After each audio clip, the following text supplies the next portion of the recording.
AJL Enregistrement Sonore présente Voilà la voix, une émission présentée par Alexis. Voilà la voix, la chaîne d'interview des comédiens voix. Le meilleur du fresh rap est ici. Cette playlist t'est proposée par NYX Professional Makeup, maquilleur officiel de la cérémonie Les Flammes. Clique sur la bannière pour écouter les sons rap hip-hop qui affirment ton style et enflamment ton make-up. À découvrir dès maintenant. Don't let hair loss knock you down. Anti-hair loss innovation triphasic by René Forterer. New Pro-Keratin technology. Anti-hair loss efficacy in only 4 applications for stronger hair. And accelerate hair growth with the new triphasic serum. Number 1 in anti-hair loss. René Forterer. Bonjour tout le monde, bienvenue dans Voilà la voix, la saison 2, l'épisode 5. Aujourd'hui, je reçois Amanda Wilson, comédienne voix off. Après avoir évolué dans le monde du commerce international, elle a choisi de suivre sa vraie vocation, donner vie aux mots par la voix. Publicité, narration, série audio. Amanda multiplie les projets avec talent et avec passion. Elle nous emmène dans les coulisses d'un métier aussi exigeant que fascinant. Salut Amanda, comment vas-tu? Hello, ça va et toi? Bah ça va très bien, merci. Merci d'être là aujourd'hui. Merci beaucoup pour l'invitation, ça fait très plaisir de pouvoir échanger avec toi. C'est cool. Ouais, super, dans ton magnifique home studio, là. Là, on le voit bien, là. C'est une Ouais, belle vision. ouais, ça fait un peu grand angle. Ouais, Ouais, là, j'aime c'est bien. pas mal. C'est rare, les angles comme ça, là, de Ouais, caméra. c'est vrai. C'est cool. Bah écoute, est-ce que... déjà, j'ai pas dit de bêtises dans la petite présentation. Ça a été, hein, c'était... Non, non, ça a été, ouais, Ah bon. c'était ça. J'ai pas donné trop d'éléments, c'est pour ça. Je vais te demander de te présenter un petit peu plus, toi, à nos auditeurs, et nous dire quand est-ce que tu as appris ce qu'était une voix off, s'il te plaît. Écoute, je vais commencer par le début déjà, sinon il y a tellement de trucs qui se croisent que ça va être un peu compliqué. Alors, moi, je suis issue d'un parcours plutôt, commercial, donc j'ai fait un BTS commerce international. Ensuite, j'ai enchaîné avec une licence et licence que je n'ai pas eue. Donc du coup, j'ai décidé d'aller vivre chez mon oncle, à Las Vegas pendant quelques mois. Ça l'a Ouais. pas fait. Donc Ah, du ça l'a pas coup, fait. non, je me suis pas trop entendue avec mon oncle et puis, vivre à Las Vegas, c'est quand même particulier. J'avais 21 ans, donc c'était cool pour la fête et cetera, mais je me voyais pas vivre sur le territoire. Parce qu'en fait, je suis franco-américaine.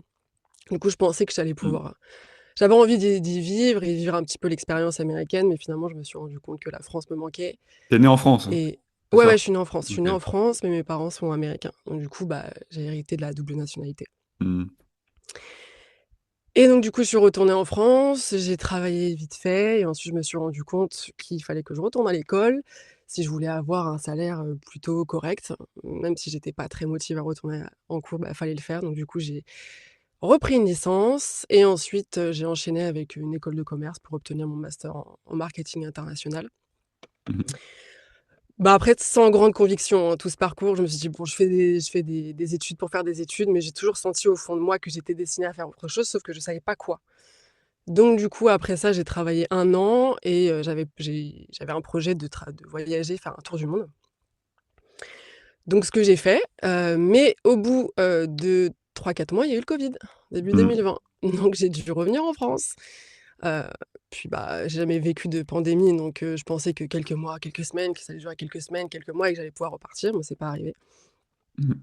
Du coup, je me suis réinstallée, avec des colocs et cetera et puis un beau jour, je mange une raclette avec, mes colocs, tout Ah, simplement détail et là, important. ouais, détail très important, elle est marrante l'anecdote. Ouais, c'est vrai. C'est aussi con que ça, quoi et du coup, on parlait de doublage et en fait, ça m'a fait tilt dans ma tête parce que quelques années auparavant, j'avais fait du théâtre Mhm. et un de mes collègues de théâtre, il travaillait à la radio et il faisait du doublage et je me suis dit: «Purée, mais en fait, ce serait pas le moment de ma vie de faire quelque chose de complètement différent et de me lancer là-dedans?» Donc du coup, je l'ai contacté, voilà, il m'expliquait qu'il fallait se former et cetera, qu'il fallait vraiment être comédien, tout ça. Donc j'ai cherché des formations, tout ça et c'est en cherchant des formations que j'ai découvert la voix off et je me Mhm. suis dit: «Mais en fait, c'est ça que je veux faire. C'est incroyable ce métier, je le connaissais pas». Enfin, on le connaît tous un peu parce qu'on entend des voix tout le temps, mais on sait pas que c'est un réel métier. On en a aucune idée et donc du coup, j'ai vu les formations, j'ai vu à quel le prix que ça coûtait. Je me suis dit: «Bon, ce sera pas pour maintenant. Donc du coup, j'ai retravaillé pour 3 à 6 mois, je crois. Et tout en parallèle, je continuais à chercher des formations, tout ça. Et du coup, j'ai vu la formation de Lorenzo Pancino, Mhm. qui était bien plus abordable, qui était en ligne. Et du coup, je me suis dit, je pouvais le faire à mon rythme. Et donc, en fait, ce taf-là, ils m'ont proposé un CDI, j'ai dit non. Et je me suis dit: «Bon, bah, c'est le moment». Mon copain, il m'a soutenue, il m'a poussée. Il m'a dit: «Mais vas-y, lance-toi». Donc du coup, c'est ce que j'ai fait, je me suis lancée. Après, j'ai continué à travailler un petit peu en parallèle et cetera. Mais là, je me suis plongée dans la formation et oh là là, mais je suis complètement tombée amoureuse, de la voix off, quoi. Je fais que de bouffer la toutes la les informations possibles. Je faisais du coaching, je passais des heures à me former, c'était incroyable. Mhm. Et ensuite, tu veux te lancer dans la vie professionnelle de voix off et tu te rends compte à quel point c'est difficile quand même. Et en Ouais, fait, bah, voilà, ok. tu commences à te prendre des portes, voilà, c'était quand même assez difficile. Donc du coup, j'ai voulu sortir de chez moi parce que tu passes beaucoup de temps tout seul, tu te formes chez toi, c'est cool. Mais moi, j'ai voulu aller un petit peu sur le terrain. Donc du coup, j'ai fait l'école de la voix parce que j'avais très envie d'être en studio, me faire diriger, être avec un ingé son, etc. Et donc du coup, j'ai fait l'école de la voix et là, j'ai rencontré Nathalie Cazot, j'ai pas mal progressé et de fil en aiguille comme ça, j'ai commencé à travailler de plus en plus, quoi. Ensuite, j'ai fait la formation de Pierre Maubouscher, super Ouais. formation aussi et voilà donc T'as fait des j'ai tout formations bien complètes, quoi. Ouais. ouais, c'est ça, ouais Mm. et j'ai Ouais. essayé je cherche toujours bon là, ça fait un moment que j'ai pas été coachée, mais j'ai toujours cherché à me former, Mm. être la meilleure version de moi-même, à essayer de beaucoup me remettre en question et cetera. Ben, voilà. Ok. Voilà en gros. Oh, bah ouais, bah en gros, c'est pas mal du tout. Bah on va un peu dérouler petit à petit tout ça. Mmh mh. Tu as commencé dans un domaine très différent, tu en parlais, le commerce international, alternance chez Ouais. IBM, d'autres entreprises également. Quel souvenir tu gardes de cette période et qu'est-ce que ça t'a apporté, toi, ou est-ce que ça t'a apporté quelque chose dans ton métier de comédienne voix aujourd'hui? Bah, je pense que toute expérience est bonne à prendre et bah, j'ai appris le marketing, ça c'est hyper important. Je pense que c'est un volet, indispensable, à la voix off. J'ai appris à prospecter, j'ai appris à organiser des salons, j'ai appris côté commercial, à décrocher le téléphone. Ça, c'est un truc qui me faisait vachement flipper parce que j'ai pas Mhm. précisé, mais je suis quelqu'un de quand même, qui était très timide, qui avait très peur de parler en public et la voix off m'a beaucoup aidée, le théâtre aussi. Donc ça, c'est un truc qui me paralysait quand j'étais dans le monde de l'entreprise. Et aussi en cours. Et voilà, travailler dans un domaine professionnel, travailler en équipe, ouais, non, ça t'apprend plein de choses. Ouais, ok. Et qu'est-ce qui t'a poussé à tout quitter pour partir faire un tour du monde sans date de retour? À la base, c'était ça. Bah, après, je pense que je suis issue de cette génération où il y a on aime beaucoup on est des globe-trotters un peu, on est génération 90, j'ai pas mal de potes qui avaient voyagé et c'était un truc qui m'animait, quoi. Je me rappelle depuis que j'avais 18-19 ans où j'étais en BTS commerce international et puis on avait fait une mission commerciale au Vietnam. Depuis ce voyage-là, je me suis dit: «Ah, j'ai adoré» et j'ai découvert, une culture complètement différente et ça m'a donné envie de voyager, aller voir le monde, quoi, aller voir, ce qui se passe ailleurs. Mhm. Donc ouais, non, c'est ça qui m'a donné envie de voyager et puis comme je t'ai dit, j'espérais aussi trouver des réponses pendant ce voyage-là, parce que j'étais tellement perdue professionnellement, tellement pas épanouie. C'était un peu difficile, quoi, donc je me dis: «Bon, peut-être que ce voyage, il va m'aider à trouver des réponses». J'ai pas trouvé bah, il y a plein de choses qui sont passées pendant ce voyage, mais j'ai pas trouvé des réponses à ce moment-là, mais c'est en rentrant finalement, heureusement qu'il y a eu le covid, heureusement que je suis rentrée, heureusement que tout s'est passé comme ça s'est passé, parce que sinon j'aurais sûrement jamais découvert la voix off. Donc tout arrive pour une raison, tu vois? Mhm. Tu disais que tu as accepté ensuite un poste plus classique, tu as refusé un CDI pour te lancer dans la voie. Euh, Ouais. Qu'est-ce qui t'a fait franchir le pas à ce moment précis? Qu'est-ce qui t'a fait dire non, je refuse ce CDI, je me lance dans la voie, je suis sûr de moi, ça va fonctionner. Moi j'ai craqué, je pense. C'était un taf que j'ai tellement Ouais. détesté. Je travaillais chez un transitaire, donc agent de fret maritime. Donc oh là là, j'ai pas du tout enfin c'était genre j'ai explosé quoi. Je peux pas faire ça, tu vas au travail tous les jours, enfin tu fais la même chose, tu prends des ordres, j'ai un peu de mal avec l'autorité aussi. J'arrivais pas à trouver, je pense que je suis quelqu'un qui a besoin d'avoir un sens à ce qu'elle fait et plus je grandissais, plus je mûrissais, plus je me dis: «Mais c'est ça ma voix». Je sentais que ça m'attirait quoi, qu'il fallait que j'arrête ou que Hmm. je fasse tout en tout cas pour réussir. Je me suis dit: «Bon au moins j'aurais essayé» et je m'en serais vachement voulu si j'avais pas essayé. Mais à ce moment-là, tu avais déjà quelques petits projets quand même? Qui fait que Heu, qui fait que t'avais refusé le CDI du coup?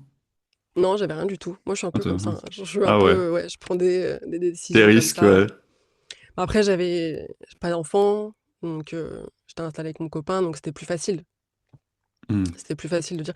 Puis après, tu avais le chômage, voilà, mais après j'ai quand même, retravaillé, de des petites périodes, en intérim, mais Oui, tout en me formant à côté, quoi. ok. Après, je pense que j'ai cru que j'ai pu que j'allais pouvoir vivre de la voix off assez rapidement. Bah, non, ça s'est pas passé comme ça du tout, donc du coup, j'étais obligée de travailler. Mais 1 an après à peu près, j'ai fait la rencontre d'une amie qui m'a, introduit à une agence anglaise qui est spécialisée dans le rebooking.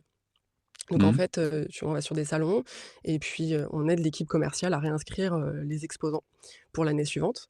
Et donc du coup, j'ai commencé à travailler avec cette agence qui m'a envoyée un petit peu à droite à gauche dans le monde. Donc ça me permet de voyager aussi de temps en temps, travailler sur des salons, donc du coup développer, des compétences, commerciales, rencontrer des gens et tout, faire autre chose, que la voix off. Et c'est ça aussi qui me donc je fais du coup, je continue à faire ça aujourd'hui, ça va faire 3 ans. Donc d'un D'accord, côté, je très fais bien. des salons et d'un autre côté, je fais la voix off. Oh, ça te permet dans les moments creux de pouvoir tenir aussi, c'est cool.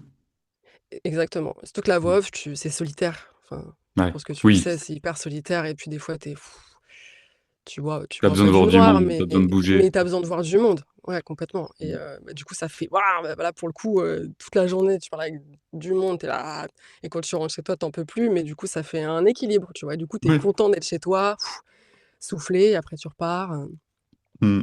donc Ouais, c'est clair. donc voilà, c'est mon équilibre aujourd'hui, quoi. Ok. Eh ben, on va parler de ce métier de comédienne voix. Tu travailles sur des projets très variés, publicité, narration, Ouais. e-learning, audiotel, corporate. Mmh. Est-ce que tu peux nous parler de tes projets marquants?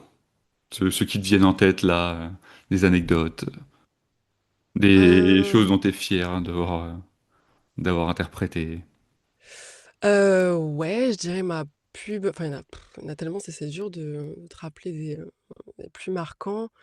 Je dirais René Furterer. J'avais été prise à un casting, pour faire une pub, René Furterer qui a été, diffusée sur internet. Ça, c'était très cool, c'était une bonne expérience et c'était la Mhm. première fois que je faisais une session dirigée pour une pub et c'est aussi intéressant de voir comment ça se passe, comment, tu sais, ils se prennent la tête, ils vont changer quelques mots et puis non, finalement, ils vont revenir et donc du coup, en fait, tu passes 1 heure à 2 heures à plus les écouter et échanger qu'à enregistrer, tu vois? Ouais, Et oui, être c'est vrai. exigeant et vraiment changer des détails dans ton intonation, donc ça, c'était une bonne expérience.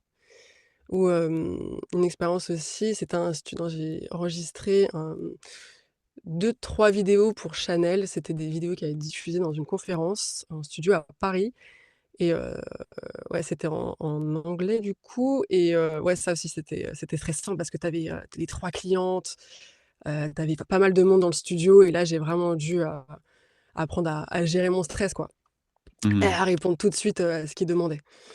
Donc ouais, c'était vraiment des expériences, marquantes. Ok. Donc des produits de beauté, de soins quand même, Ouais. ce que j'entends. Donc est-ce que toi, tu te sens légitime d'être sur ces projets-là? Et quelle est un petit peu, toi, pour toi, ta signature, Amanda? C'est-à-dire, euh, t'as quel style, toi, tu trouves pour quel genre de projet, tu vois? Est-ce que tu vois ce que je veux dire? Alors déjà, pour la question de d'être légitime, ça a pris du temps, hein. Le syndrome de Ouais. l'imposteur, purée, ouais, ça a vachement pris de temps. Mais je pense que c'est à force de travailler, à force de travailler sur des projets, de faire des sessions dirigées, de te rendre compte, bah, que tu t'améliores, tu gagnes en compétences et tu arrives de plus en plus à répondre, à la demande du client, donc ça s'efface avec le temps. Ensuite, moi, ce que je peux apporter, c'est que j'arrive pas mal à moduler ma voix, heu, à créer des personnages, mais bon, c'est pas ce qu'on te demande quand tu fais une pub. On me dit que j'ai une voix moderne qui sort un peu du lot, et qui a du caractère. Mm. Donc moi je pense que c'est ce que je peux apporter, c'est ce que je peux apporter. Voilà. Ok. Est-ce que tu choisis un petit peu tes projets? Est-ce qu'il y a certains types de voix qui t'attirent plus que d'autres? Des références? Il y a pas longtemps, j'ai fait une narration c'était des histoires pour les petits, pour les enfants et j'ai adoré faire ça. Faire la narration, créer des voix de personnages, mais qu'est-ce que je m'éclate à faire ça! Ça, c'est vraiment un kiff. Ouais. Ou bon, ça, je le fais pas professionnellement, mais les doublages de dessins animés. Ça, tu sais, je m'amuse à faire ça, Mhm. à trouver des vidéos sur YouTube, à me filmer, et ensuite je les poste sur les réseaux sociaux. Ça, C'est un c'est... bon entraînement en plus, ça, hein. Ouais. Ah ouais, très Non. bon entraînement. Et puis, j'ai toujours un peu su faire des voix, mais le plus difficile, c'est de maintenir la voix Oui, et ensuite avoir, quand tu incarnes un personnage, tu as plusieurs facettes d'une personnalité. Donc, capable d'être énervé, triste, content et de garder cette voix dans toutes les couleurs de la personnalité. exactement. Ouais, ouais. Et ça, c'est le plus dur. Donc, du coup, que j'aime bien m'entraîner à faire du doublage. Au début, je regarde mes tout premiers doublages, c'était pas ouf. Et puis, je vois que je progresse quand même avec le temps. Donc, c'est cool. Et puis, un jour, j'aimerais bien faire une formation dans le doublage. Ça serait un kiff, ouais. Bah, on te le souhaite, hein. On croise les Tu doigts. fais des pubs radio locales aussi. Hum. En quoi est-ce un format particulier pour toi? Faut savoir être rapide, caler tout un texte en peu de temps. Heu, En étant rapide, il faut savoir, faire l'emphase sur certains mots, savoir jouer, savoir, mettre la bonne intention, au bon endroit et après c'est souvent le même ton quand même. Très Mm. dynamique, très content, tout est super. Mais c'est un super entraînement. Franchement, j'ai que depuis que j'ai commencé à travailler avec ces 2 clients-là, en radio locale, je sens que, heu, bah, du coup, je maîtrise beaucoup plus le ton, promotionnel. Puis en plus, tu en as parfois plusieurs par jour, donc c'est un très, très bon entraînement. Mm. Et puis c'est cool. De toute façon, j'aime tout faire, je pense, dans la voix off. Le seul truc qui m'attire le moins, c'est peut-être les livres audio. Je me vois mal, pendant 7 heures à enregistrer toute la journée. Ouais, pourtant, t'aimes bien la narration. Mais Pourtant, j'aime bien peut-être la pas narration. sur un long Mais appui format comme ça. Ouais, et puis je sais pas si j'arriverai à maintenir, l'auditeur en haleine pendant aussi longtemps. Après Ouais, c'est pas facile, c'est hein. vraiment une spécialité à part entière, quoi. C'est vraiment quelque chose qu'il faut, heu, maîtriser, travailler, je pense pas que tu peux devenir narrateur de livres audio, comme ça. Et puis il faut kiffer par lire pendant des heures, quoi. Mm. C'est un vrai exercice, quoi. Ouais, certains comédiens qui sont passés par Voilà la Voilà, ils disaient que il y en a, ils avaient fait 20-25 heures de travail sur des Waouh! livres audio. Ouais, ouais, parce qu'en plus, après, il faut remonter tout ça. Euh, Puis je pense que, comme tu le mentionnais, on perd des fois le fil Ouais, nous-mêmes, en fait. ouais. Et on a du mal à se jauger parce qu'on se dit qu'il faut enchaîner, mais si on commence à enchaîner et un petit peu perdre le fil, il faut savoir s'arrêter, réécouter ce qu'on a fait et reprendre le même ton. Complètement. Ouais, et puis après, bah, il y a des personnages, quoi. Il y a d'autres C'est ça. personnages, tu joues d'autres personnages Ouais, derrière, donc il faut sortir de côté narration pour jouer le personnage. Ouais, ouais. ouais, Après, je c'est pense que si tu es gros boulot. dirigé, c'est Ah bah plus oui. facile parce qu'on va te donner un fil rouge, mais si tu es tout seul, tu Tu déjà fait des préfères livres audio, toi? pas des longs formats, non. Non, non, Ouais. jamais de long format. Mais tu préfères être dirigé? Tu préfères être dirigé et est-ce que Ouais. des fois tu vas en studio? Ouais, j'aime bien, je sais pas si je préfère si quand même, je pense que je préfère parce que tu as un retour tout de suite sur ce que tu fais. Mais Hmm. d'un côté, j'aime bien être seule parce que tu peux réécouter tout ce que tu as fait, tu vois? Tu peux couper les prises que toi tu aimes bien, mais après est-ce que tu es objectif? Je pense pas. Et puis c'est quand même bien, ça évite parfois les allers-retours, d'être dirigé. Hmm. Et est-ce que je vais parfois en studio? Ça a dû m'arriver, 5 fois d'aller en studio à Paris, Hmm. donc pas tant que ça. T'es basé où, Et toi? oh, je suis en région parisienne, Ok, dans le bon, ça va. 91. Ok, oui, Ouais, oui. donc Oui, bah, donc à la proximité. oui, donc je peux facilement aller à Paris. Hmm. Et Oui. ouais, j'ai plus eu de sessions dirigées que de sessions, à Paris. Pourtant j'adore aller enfin c'est cool, c'est un très bon exercice. Tu comme ça avant d'y aller, mais c'est un kiff.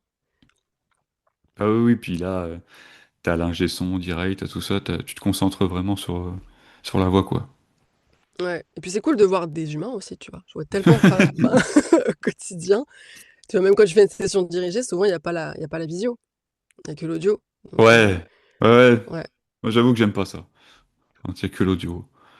Ouais. ouais. Bah, d'un Puis côté, je il y me a sens deux, plus trois libre. interlocuteurs, encore pire. Ouais, ouais, c'est vrai, Hmm. c'est vrai. Mais bon, après, tu les vois sur ton écran, te regarder, ça peut te déstabiliser. Hem, Hmm. Tu peux aussi voir ta tête, du coup, ça peut te déstabiliser de te voir toi-même. Bon, après, Ah c'est ouais, j'avoue. tout à chacun, hein, c'est vraiment chacun est à l'aise avec ses trucs, quoi. Tu travailles sur des projets en anglais Mm. avec l'accent américain. Par rapport à l'accent, comment fais-tu pour le mettre en valeur dans tes prestations tout en restant authentique et adapté aux attentes des clients? Est-ce que pour toi, c'est facile de... Parce que tu fais l'accent, mais t'es pas forcément native. Mm. Toi, quel est ton regard par rapport à ça? Est-ce que tu te trouves juste dans tes prestations? Alors, déjà pour l'accent, je précise toujours que c'est non natif. Je dis, accent américain, mais non natif, une pointe de français ou mid-atlantique, ils appellent ça aussi. Pour les contenus longs, ça va être plus dur pour moi de tenir, heu, en termes de fluidité. Si c'est des contenus plus courts, ça va et ça, c'est quelque chose, je m'entraîne, régulièrement. Je lis à voix haute en anglais beaucoup pour gagner en fluidité. Hmm. Donc voilà, c'est comme ça que je travaille dessus. Bon, peut-être un peu moins en ce moment, mais c'est vrai que j'ai beaucoup, beaucoup lu à voix haute pour, fluidifier tout ça, quoi. C'est pas comme, j'ai beaucoup plus l'habitude de lire en français qu'en anglais. Donc du coup, ça, c'est un truc sur lequel, il faut que je travaille pour le contenu long. Si c'est une pub ou tout ça, ça va. Mais si tu mets des grandes phrases pour un gros corporate e-learning, bah, il va falloir que je m'y reprenne à plusieurs fois, quoi. Hmm. Parfois, en fait, ça dépend. Ça dépend vraiment du contenu, voilà. Et tu sens que ton accent américain est un atout par rapport à quelqu'un qui... souvent sur ces projets-là, ils vont soit prendre quelqu'un français avec l'accent américain, soit un américain qui sait parler français. Toi, comment tu te mets en valeur par rapport à ça? Ça, je me rends pas trop compte de ça parce que j'ai pas forcément les retours. Je sais pas trop, ce que les clients cherchent. Bon, de ce qu'on m'a dit, en général, ils cherchent davantage des accents américains, plus que british, de ce qu'on m'a dit. Hmm. Mais parfois, il y en a, mon accent est assez américain pour que ça soit OK. Mais ça m'a jamais empêché. Enfin, je travaille régulièrement, en anglais donc ouais. Ouais, ok. T'as plus de... Si tu devais comparer, plus de projets en anglais ou en français? En français. Ouais, Après, français. c'est à moi de plus prospecter, pour répondre plus à des castings en anglais, hein, Hmm. c'est aussi ma faute ça. Bah, faut Je le mettre pourrais en plus avant, ouais, travailler. c'est clair. Ouais, C'est pas donné à tout le monde, ouais. ah ouais. Mais Surtout oui, il faudrait que l'accent je américain. ouais. Franchement, ça doit être rare. On va parler de tes inspirations, tes rencontres, ton apprentissage. T'as mentionné Nathalie Cazot tout à l'heure, de Vox Populi Ouais. comme coach vocal. Quelle est son influence, toi, dans ton parcours? Elle m'a beaucoup aidée à prendre de confiance en moi, je pense. Quelqu'un qui est très enveloppant, avec qui tout de suite tu te sens à l'aise, à qui tu peux facilement te confier. Elle prend le temps, tu fais des coachings avec elle, ça dure, 2 heures, 2 heures et demie. Prend beaucoup de temps à discuter, voilà, elle arrive à te débloquer des choses en toi, mais tout en restant ferme, tu vois? Elle va pas te lâcher, toi, tant que tu pas à livrer ce qu'elle te demande et toutes les fois où je t'ai démoralisée, où tu as l'impression que ça marche pas, elle te dit toujours: ne lâche pas», elle t'envoie des castings parfois, enfin elle est vraiment au top, quoi. C'est beaucoup plus qu'une coach, elle est là, pendant et après. Puis Hmm. elle a toujours des petites attentions, elle t'envoie des petits cadeaux, enfin elle est une personne extraordinaire. Bah, c'est pour ça qu'elle est autant aimée, hein, je pense, hein. Ouais. Elle a coaché plein de personnes, elle est super, Ouais, Nathalie. elle a un excellent relationnel en plus, ouais. C'est clair. Ouais, ouais. Et l'école de la voix en général, qu'est-ce que tu en as pensé? Oh, que du positif. Oh, Hmm. c'était une expérience géniale. Je voulais pas sortir du studio. Tu as une salle où, enfin, où on fait nos coachings, tu un grande cabine et tout et puis à côté, tu as des mini studios où tu peux aller travailler une fois que tu as fini, ta journée et Hmm. c'est là que je me suis rendu compte que j'étais vraiment passionnée, qu'on passait la journée à travailler et ensuite, ça m'est arrivé 2-3 fois d'aller, dans des petits studios à côté et continuer à travailler, quoi. Donc ouais, non, c'est super. Puis les coachs sont incroyables, ça te fait passer par toutes les palettes de l'émotion. On a pleuré, on pleurait de rire, enfin c'était non, c'était incroyable, une expérience, de fou et puis tu sens vraiment que tu progresses quand tu es là-bas, quoi. En plus, le cadre est incroyable. T'as aussi croisé Pierre Mauboucher, une Ah ouais, il référence est dans le top. métier. D'ailleurs, j'ai Ouais, ouais. encore écouté hier sa pub Lotus, quoi. Ça me fait penser. Comment cette rencontre a aussi changé ta trajectoire? Bah, écoute, ça faisait longtemps que je voyais sa formation, sur les réseaux. Je me suis dit: un jour, je la ferai» et un jour, bah, je l'ai faite et ouais, non, en plus, on a eu la chance d'être un plus petit groupe et du coup, on a pu pas mal travailler et puis il te fait travailler en fait, c'est un vrai directeur artistique. Il arrive vraiment à t'emmener là où il veut t'emmener et il te met en situation réelle avec des pubs incroyables et là, pareil aussi, il arrive à aller chercher des émotions en toi, et il t'apprend à comment aborder un texte, tout le storytelling que tu dois te mettre, en tête, et puis pareil, après la formation, c'est lui qui m'a appelé, il m'a aidé à bien configurer mon studio, à bien choisir mon micro. Grâce à lui, j'ai intégré aussi, hein, le portfolio d'un studio en Angleterre, donc c'est et puis il est accessible, quelqu'un Hmm. d'accessible et puis j'adore son franc-parler, ouais, il mâche pas ses mots, donc Ouais, j'ai beaucoup ça fait aimé du bien, aussi. hein, des fois, hein. Ouais. Ah ouais, ouais, ouais, il est, D'être un peu terre à tu sens terre, quoi. ouais, Ouais. Hmm. mais à côté de ça, il est adorable aussi, quoi, Ouais, ouais, donc ouais. ouais, non, ouais, non, j'ai adoré aussi. Ça a changé quoi en toi, toutes ces rencontres importantes? Parce que c'est quand même des figures du métier. Tous les gens qu'on a cités, les organismes où t'es passé. Euh, Tu sens vraiment que toi, t'as changé et que t'as pris vraiment conscience de ton potentiel voix avec tout ça? Bah, déjà, je pense que j'ai pris un peu confiance en moi parce que comme je t'ai dit avant, j'avais peur, de m'exprimer en public. S'il y avait des oraux à l'école, je faisais toujours en sorte de les esquiver, tout ça. Donc déjà ça j'ai réussi à apprendre bon, c'est pas j'ai pas 100 confiance en moi et je suis pas super à l'aise à parler en public, mais ça va déjà mieux, quoi et puis toutes ces rencontres, ça permet d'avoir un recul sur ce que tu fais, de prendre confiance en toi, de faire remarquer des choses auxquelles tu avais pas pensé. De toute façon, toutes les rencontres, si tu as des gens qui arrivent sur ton chemin, c'est pour une raison, donc moi je vois que du positif, quoi, même si, c'est tu rencontres quelqu'un, c'est un connard, peut-être, bah, voilà, il a été placé là pour une raison, pour que tu te rends compte de certaines choses de ta personnalité ou tu vois? Tout est positif, je pense. Hmm. Il y a d'autres mentors ou figures qui t'ont inspiré? Ouais, il y a Yael Benzaken, j'ai été coachée un petit peu par elle, tu vois qui c'est? Non. C'est une pote de Lorenzo Pancino.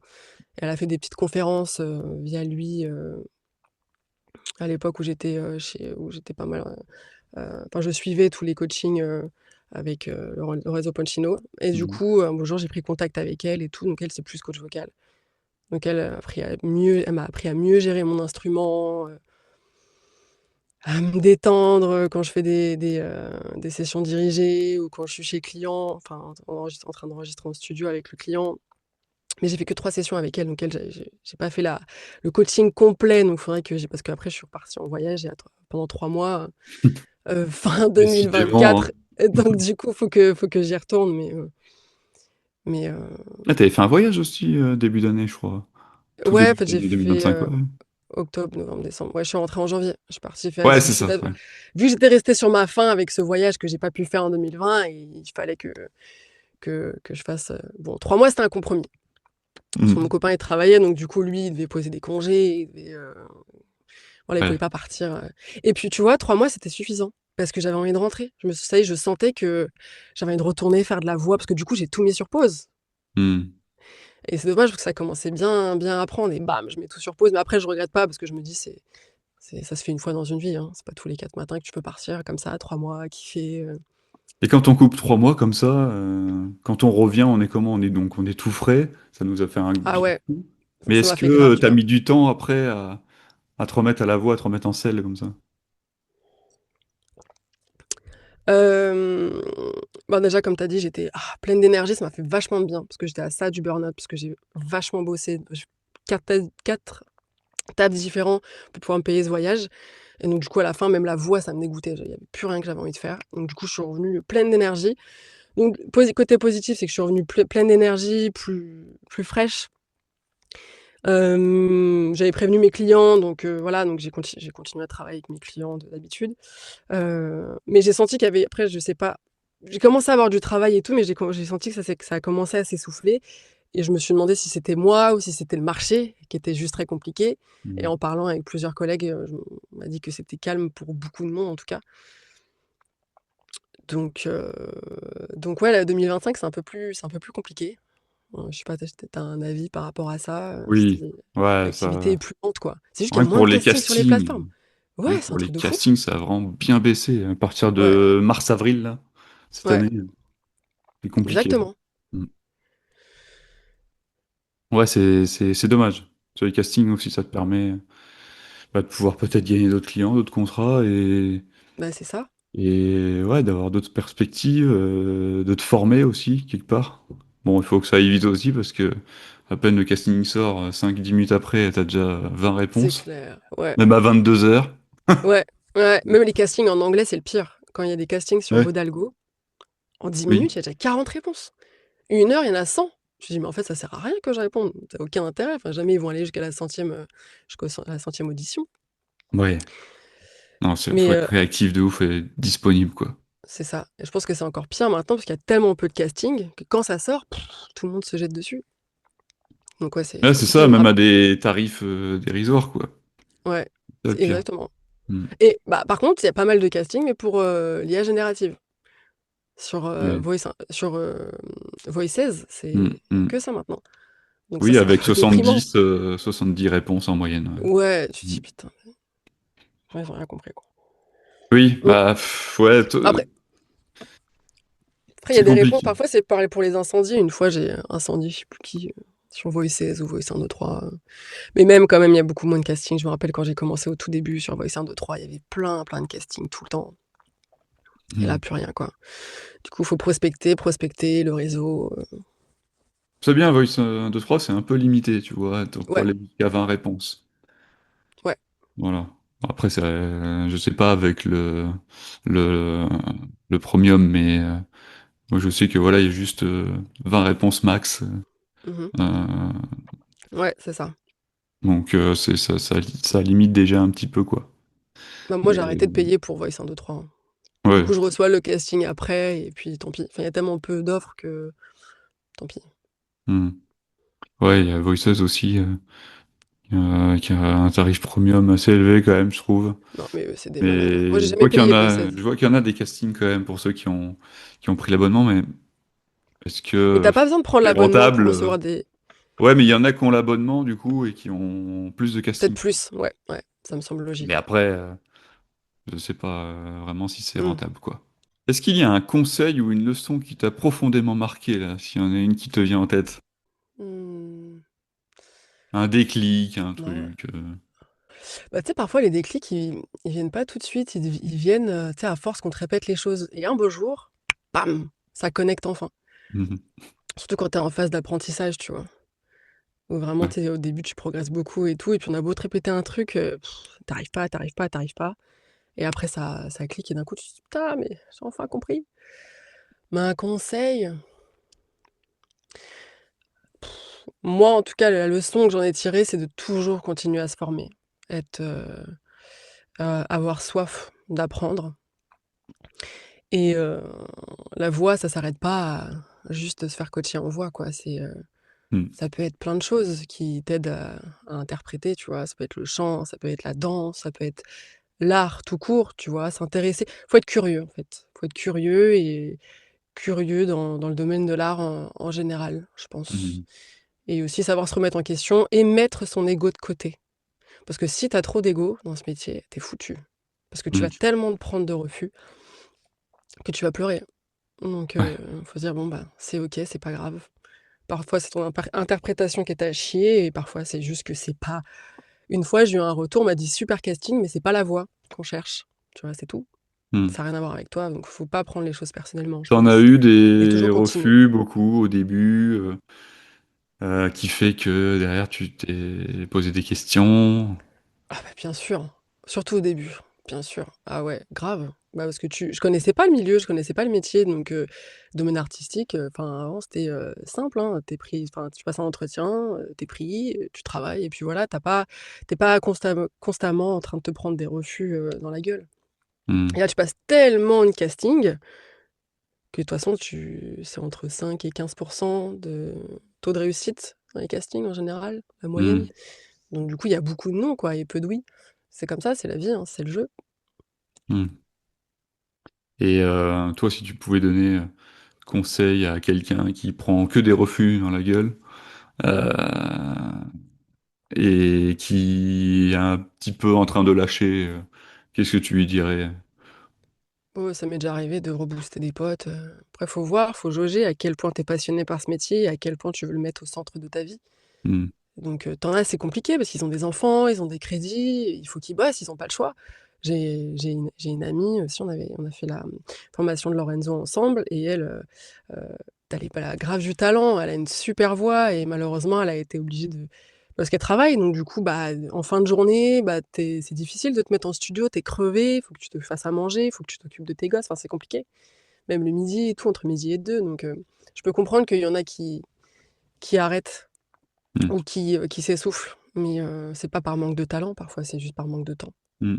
Oui, puis peut-être qu'après, ça peut revenir, hein. Ça peut être une phase de quelques mois où C'est tu ça, privilégies d'autres choses, et puis après, bah, tu repars dedans, quoi. c'est ça. Après moi, je pense Là, qu'il faut surtout quand on est continuer à y jeune, croire. tout ça, quand tu vois qu'il y en a qui Mmh. se lancent dans la voix, enfin, à plus de 45 ans passés, Moi, euh, je les admire ces gens-là, je trouve ça bah ouais, génial. ouais, mais c'est clair, c'est admirable. Ouais, En plus, ils ont des enfants, tout ça, donc ouais, hein, ouais, c'est vraiment admirable. Après, faut se dire que faut jamais lâcher. Tu peux avoir la trentaine, ça marche pas, et refaire après quand t'as la complètement. quarantaine, et puis ça fonctionne, on sait pas, tu vois. Mmh. Faut Suffit jamais d'une lâcher. rencontre, un casting, un truc qui te permet d'en vivre, tu vois? Ouais. Moi, je pense que je continuerai toute ma vie, même si j'en vis pas et c'est dû à côté. Une fois, j'en suis revenue à cette conclusion de, bah, si j'en vis pas, bah, c'est pas grave, j'aime tellement ça que je pense que j'en ferai toujours parce que c'est Mm. un pur kiff. Oui, bah après, tu peux l'utiliser en loisir et en hobby, hein. C'est ça. Qui font du sport, bon, il faut quand même en faire. Faut pratiquer Mmh. une activité physique régulière, surtout quand on est coincé en studio, hein. Pensez-y. Mais Oui, voilà, ça, il y c'est en a vrai, qui ont un des autre conseil. hobbies, qui lisent, qui, je sais pas, qui jouent aux jeux vidéo, plein de choses, tu vois. Bah, il y en a, leur hobby, Mmh. c'est le studio, quoi. Ça Ouais, peut être complètement. aussi utilisé de cette manière-là, quoi. Mmh. Je suis d'accord. Mm. Et la formation Lorenzo Pancino, on parlait de l'école de la voix tout à l'heure, mais la formation de Lorenzo, t'as été au bout? Qu'est-ce que t'en as pensé? Oui, j'ai été au bout. Heu, bon, Jusqu'au test tu final. fait la formation Lorenzo ou pas? Ouais, moi je suis Ah dessus. non, bah, justement, j'ai pas eu j'ai pas eu j'étais recalée 2 fois au test pro. Ça allait pas. D'accord. Ça allait pas, bah, c'est pour ça que je me suis dit: «Mais il y a des choses à débloquer», donc j'ai fait l'école de la voix après. Mais Mm. ouais, ouais, j'ai tout fait, j'ai fait les morts subites, tout ça, c'est juste que j'ai pas été validée à la fin, mais la formation de Lorenzo Pantino, moi, je trouve qu'elle est top, surtout quand tu commences, c'est une mine d'or d'informations. Parce que, enfin, moi, en tout cas, j'avais acheté un package et du coup, tu avais plein de, tu sais, de livres qu'il avait publiés il y a quelques années et tout, donc du coup, tu as tout ce contenu-là sur le marché de la voix, sur les différentes techniques, sur, les intentions, et en Toi, plus, tu rejoins une communauté où plein de gens qui sont comme toi, qui débutent ou qui sont passionnés. Et puis à l'époque, bon là, il a arrêté, mais tous les mardis, il faisait des coachings live avec lui. Ça, c'était génial. Où on faisait des coachings avec Lou, Charlotte, tout ça. mm. D'ailleurs, Charlotte, qui a été ma toute première coach, qui a fait ma toute première correction. Et Charlotte Jarda. Oui, oui, bah, je la connais très bien. Elle me coach aussi. Ouais. Mm. Ah ouais? Ouais, Ouais, ouais, top. ouais, J'aime ouais, beaucoup elle me aussi. coach aussi, ouais. Ah oui, j'adore. Elle a un tact incroyable. On l'embrasse, Charlotte Gerda. Ouais, elle est Elle a un super. tact incroyable et une douceur aussi. Mm. Donc, Et puis elle c'est... prend vraiment le temps. Je me rappelle quand elle faisait mes Ouais. corrections, elle détaille vraiment tout, elle t'explique vraiment tout et c'est un Mm. vrai plus, quoi. Je Mais je pense que c'est sais une qu'elle très bonne m'apporte voix off, mais énormément. elle Elle est m'a aussi fait très bonne vraiment coach. Ouais, elle m'a fait vraiment progresser aussi en Ouais. coaching, hein, sur, allez, 4 5 séances. Mais Mmh. j'ai senti les bénéfices de cette Ouais. aide, quoi. Non, vraiment. Et oui, la formation, tu vois, on parlait du test pro qui est pas validé, ça t'a pas empêché derrière de faire des projets Ah ça, voix off. c'était une des Alors, grosses frustrations. Ouais, non, ça m'a pas ouais, empêché, après, mais mais ce qui est bien, c'est cette formation-là, tu peux aller à vie, donc tu peux revenir dessus. Bon, après, il y a les ouais, histoires de crédit, donc à voir après. Attention à pas trop non plus utiliser les crédits à tort et à travers, surtout si on n'est pas sûr de ce qu'on envoie. Soyez sûr de ce que vous envoyez quand sur les coachings pour pas voilà user les crédits trop facilement quoi. Mais c'est une formation qu'on peut avoir après. On peut revenir dessus. Moi, j'y reviens de temps en temps. Voilà, sur Mm, le mm, niveau mm. 4 là. Tiens, je vais faire des. En ce moment, je faisais des pubs locales. Bah, je reviens sur le niveau 4 de la formation. Je refais les textes. Donc c'est bien. C'est une Ouais, formation et puis il qui. y a énormément de contenu, il y a beaucoup, beaucoup de textes que tu peux utiliser, donc c'est vraiment génial. Hmm. C'est bien pour apprendre la technique et tout quand t'es seul. Mais après, moi, je pense quand vraiment t'es OK avec la technique, il faut savoir la lâcher et être que dans l'interprétation. Parce Oui. que la technique, tu l'as, c'est en toi, tu vois, au bout d'un moment, ça Hmm. y est. Donc il faut savoir jouer toutes les nuances et tout. Il faut, ouais, quand tu passes un cap, je pense que là, c'est vraiment du coaching à fond qu'il faut faire, individualisé, ou parfois Hmm. en groupe, ou faire en présentiel à l'école de la voix, où là, t'es dans le dur, quoi. Je me rappelle la première fois que je suis passée en studio à l'école de la voix, oh my god, le stress. On était tous Hmm. comme ça, j'arrivais pas à lire, le texte correctement, la voix, enfin la pâteuse et tout, hyper stressant. Il faut Ouais. se confronter à ça.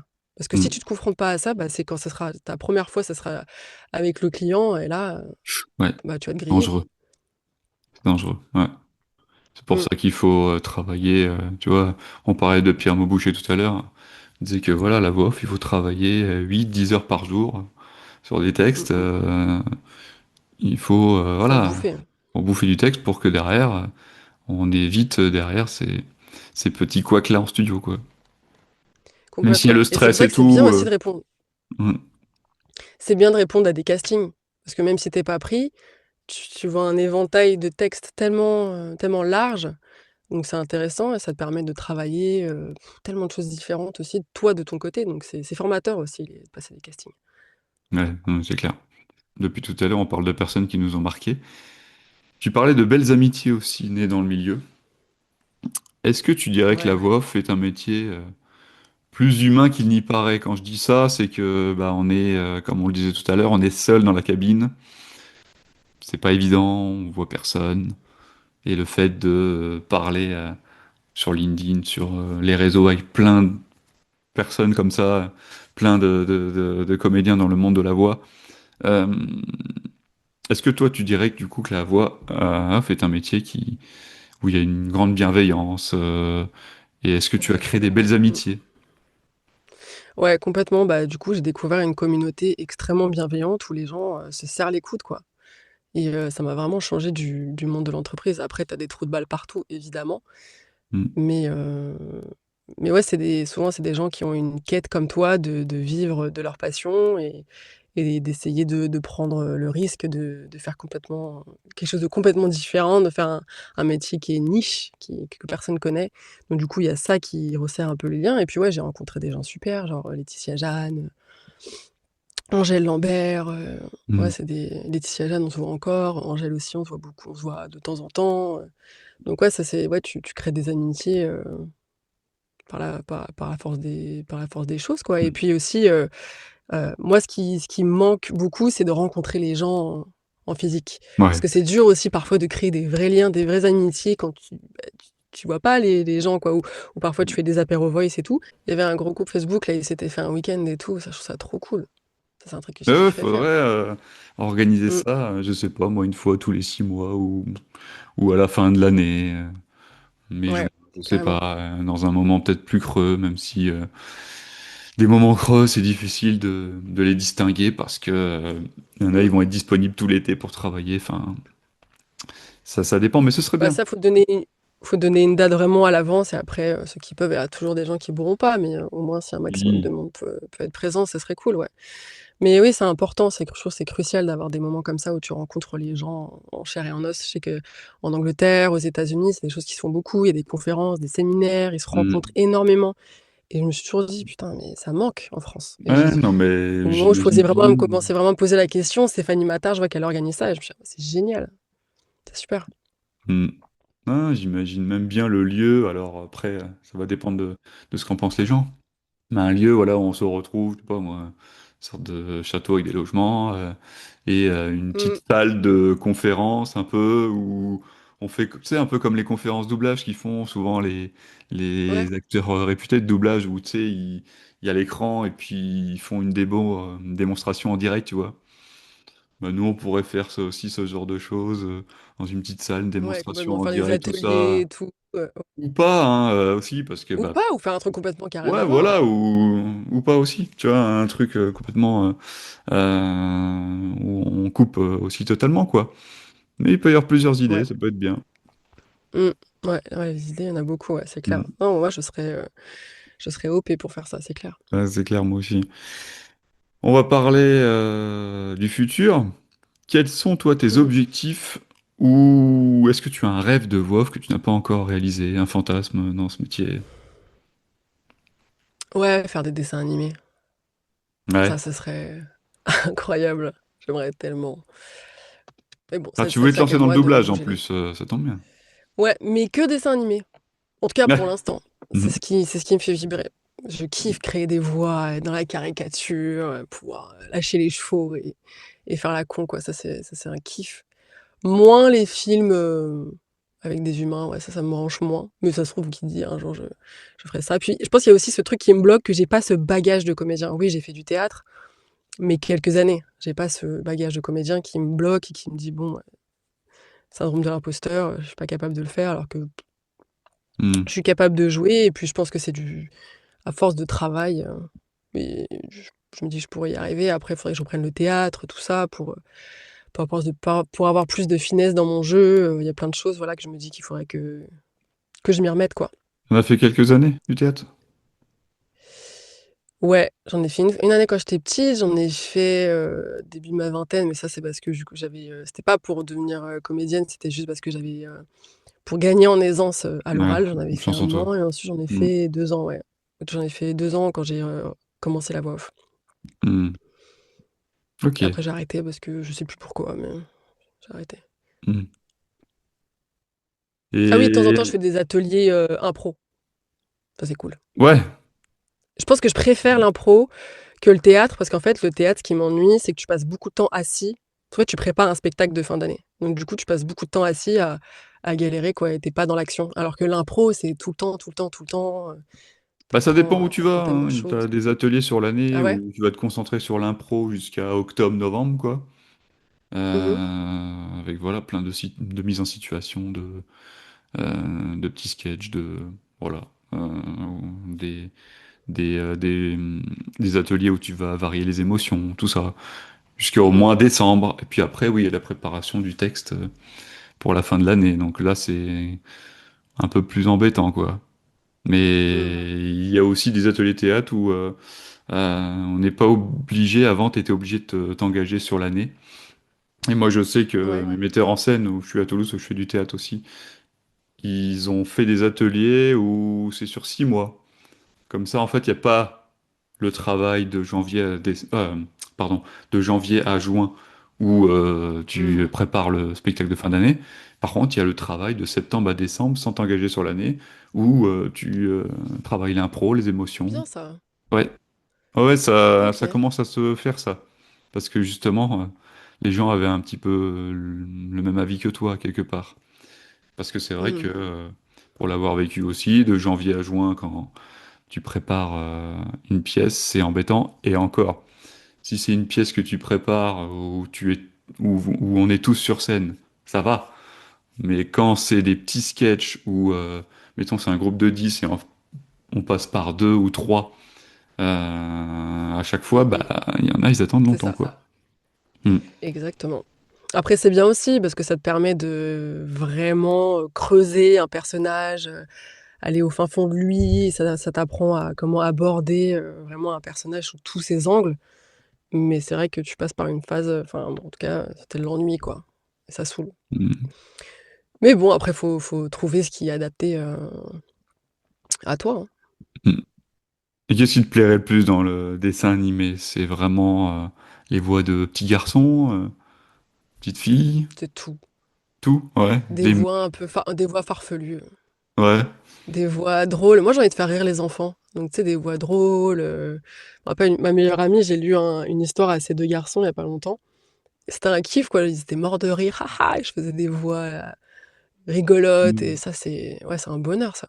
Faire Les rire les enfants. personnages aussi, des monstres, Ouais, des monstres. des- ou même, je sais pas, un peu comme Bob l'éponge, tu vois.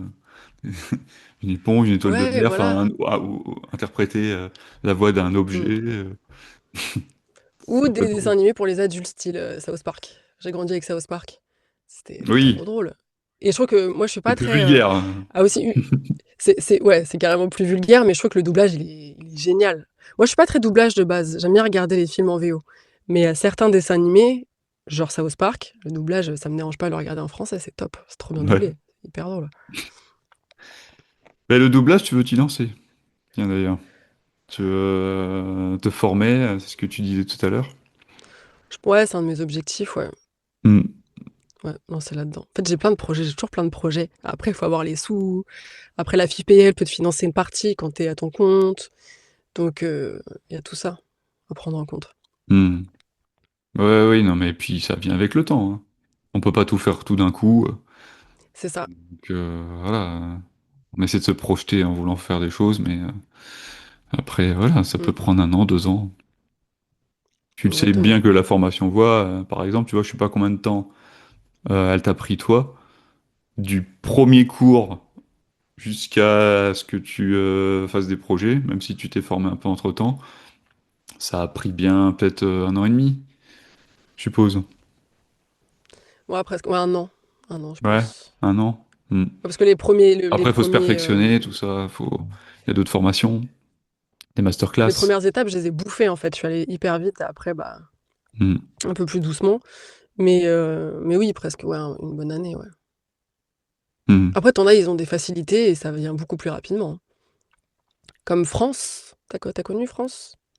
C'était France? Hmm. Ouais, c'est ça. Non, Bah, elle, je crois, en 2, 3 mois, elle a commencé à travailler à ok. l'époque Hmm. où j'ai commencé, ouais.